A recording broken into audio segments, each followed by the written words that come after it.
Hi, I'm Eloise Herdman. For our SOCI 372 breaching experiment, my group explored what happens when we disrupt the digital routines that shape our daily interactions.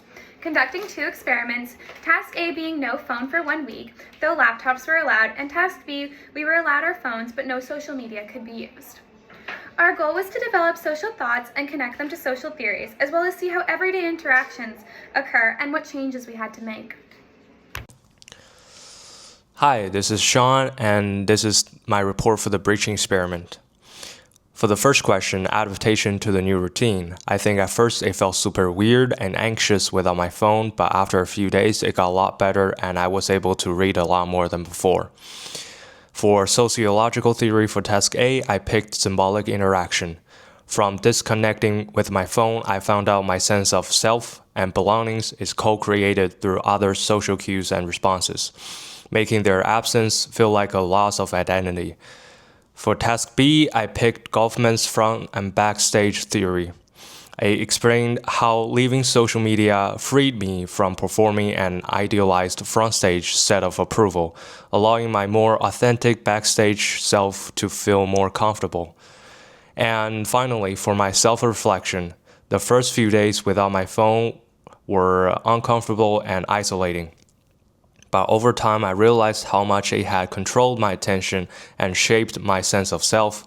Disconnecting ultimately reduced my stress overall, improved my sleep, and helped me feel more present and fulfilled. Thank you. Hey everyone, it's Jason, and for my breaching experiment, I did task B, which is attempt to not use any social media, either on my phone or on my laptop, which that proved harder than I expected, because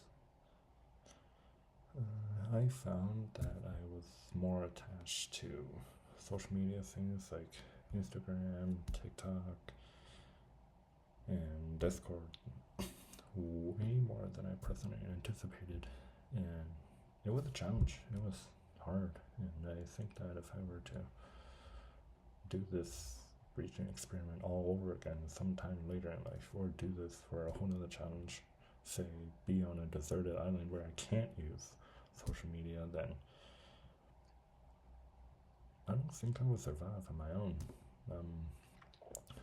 I've been in dry camps or retreats where there are no cell service, and I've had to go a few days, like 3-4 days, without access to social media or any apps on my phone that require service, because there was no cell service where I was up in Pemberton.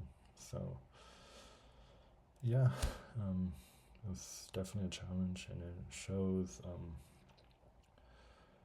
a lot of this generation's troubles as well, just how dependent we are on phones and social media things, that if service went down, or if one of our social media apps went down, if our phone broke down, then I don't know if I would survive, honestly, or if anyone in this generation would have an immediate rational thought, or be able to rationally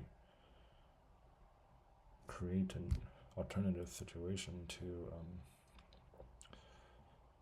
make up for that temporary lack of access to what is honestly one of our most vital resources.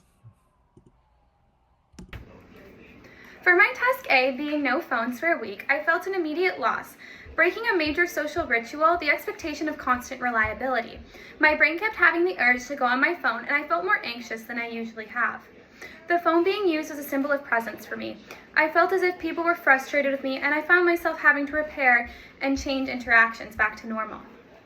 Each text and notification to me was almost a micro signal that confirmed a shared meaning. Over this week, I was forced to rebuild stability through new rituals. I had to plan my days in advance a lot more. Goffman's theory helped me see that we constantly perform rituals to sustain ourselves, our trust and predictability. In society, within relationships, my sense of self was deeply tied to those symbols. Symbolic acknowledgments as these weeks went on, however, I became more used to it and developed a sense of other symbols in my life. For task B, getting rid of social media, it felt a lot easier to begin with, but it revealed another layer to the ritual change. Each like and comment, a story reaction changes us with emotional energy that links us to groups. When I stopped going on TikTok and Snapchat, my two main forms of social media I most use, I felt an initial drop of energy, similar to social silence. As this week went on, I became more attached to direct messages and face-to-face contact. I found myself striking conversations with cashiers and strangers. This kind of energy I found to fulfill me a lot more towards the end of the week. I found this to be connected to Randall Collins' theory of ritual change, where it explains how society is run on repeated micro-encounters that generate emotional energy and reproduce structure. Each micro-interaction on social media really did affect me through this week. Concluding my findings on this week and a bit of self-reflection, these weeks really taught me that when symbols vanish, people will create them elsewhere to ensure emotions stay alive and current. Across both my tasks, I found symbolic interactionism through Goffman's micro-rituals and Collins' interaction chains. Help me see that digital routines are how we sustain our perceived identity. Phones and social media aren't just technologies, they're stages of rituals, which make us feel more visible and emotionally connected. Hi, my name is Maka Bangura. For this project, I tried going a full week without using any social media. No Instagram, Snapchat, TikTok, or Twitter. At first it was harder than I expected. I grabbed my phone without thinking. My thumb would go straight to like where Instagram used to be. I deleted Instagram. It showed me how like my habits used to be like, and then just to adjust, I replaced habit with like other things, like journaling, listening to podcasts, and spending more time with my friends. And then like I felt like by the third day, like everything started like getting like calmer and like more focused. From a sociology perspective, I feel like this connects to Goffman's dramaturgical theory on social media, because I feel like we're always performing on social media, like managing how other people see us, like when we're like the way we post and just like things like that, making sure like people think we're cool or whatever. Like I feel like without social media, like I didn't have to act anymore. I wasn't thinking about posting what other people think about me. I was just myself. I feel like it also relates to symbolic interactionism, since social media relies on symbols like comments and emojis, the shape like how we see ourselves. Without those constant signals, I realized my self-worth doesn't need to depend on other people's reactions online. The hardest part was boredom, because I'm so used to like scrolling when I'm at home, about to like before bed, and just like doom scrolling. So yeah, that was definitely the hardest part, and just the quiet times, waiting in line, and eventually I just like learned to enjoy my silence, learned to enjoy my time. And the most surprising thing was just how much extra time I had, because I like never realized how lazy I was before, and just like using that like time instead of like cleaning my room or something, I would just like doom scroll. But I feel like overall, like it helped me like see how much social media shapes our routines, our emotions, and our self-identity. It made me more mindful about how I use technology. It reminded me that connection doesn't have to be or like happen through a phone or a screen. Thank you. For this experiment, I chose task A of not using my phone for a week, and I put reminder that I'm experimenting and put my phone away to focus on this experience. This helped me adapt to the new routine of relying on other devices than my phone, and I did see that I was more productive with my schoolwork, assignments, or focus, but having to rely on other devices for like messaging or setting up timer or checking social media quickly was a bit annoying. And a striking part of this experiment was when I realized how integral phone has been to my everyday life and the broader social life around me. And this was when I could not use my phone in the bus, and I was uncertain about where should I direct my attention. And this can be linked to a concept by Irving Goffman like face work and interaction order. And face work states that we do face work to present a social image to avoid awkwardness, and I see people use their phone to appear occupied or unapproachable to maintain the social awkwardness while riding a bus. And when I was not using my phone, it was uncomfortable and awkward as I could have been interpreted as I was staring. And interaction author states that there are invisible social rules that guide everyday interaction. And I think phone has become the part of the invisible rule, as I see people use their phone while they walk, and taking a bus, or even when they're interacting with each other. And when I was not using my phone, I kind of disturbed that order. And this experiment showed me that it just did not make my small tasks for personal habit difficult, but social space as well.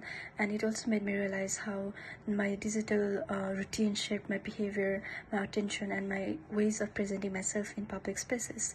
And from symbolic interaction perspective, I think phone has become a symbol of connection and belonging, and without it in the bus, my sense of participation in social space changed, as in how I relate to others and how others perceive me. This is my group's conclusions of our findings. After completing this breaching experiment, our group initially felt very disconnected and isolated without the use of our phones as well as social media. This absence made us realize how much these tools acted as a symbol of presence for us. Through this week, we became more mindful of how deeply communication routines shape our social world. Many of us struggled at the beginning to not use our phones as well as social media, finding ourselves caught up in these patterns. Realizing how dependent we are on these tools, not only for contact, but for a sense of belonging and community as well. A major theory that we found to all be of presence was symbolic interactionism. We saw the meaning of self is built through everyday performances and shared symbols. Breaching these made visible of how dependent we are on repetition and recognition from others. Similar to another major theme of Goffman's theory of micro-rituals and front and backstage theory, where the performance of self is different. In the end, we all agreed that with it was harder than expected. The experiment reminded us that communication can take many forms. Intentional and direct communication can sometimes feel more authentic, leading to more deepened connections than digital ones. Thank you.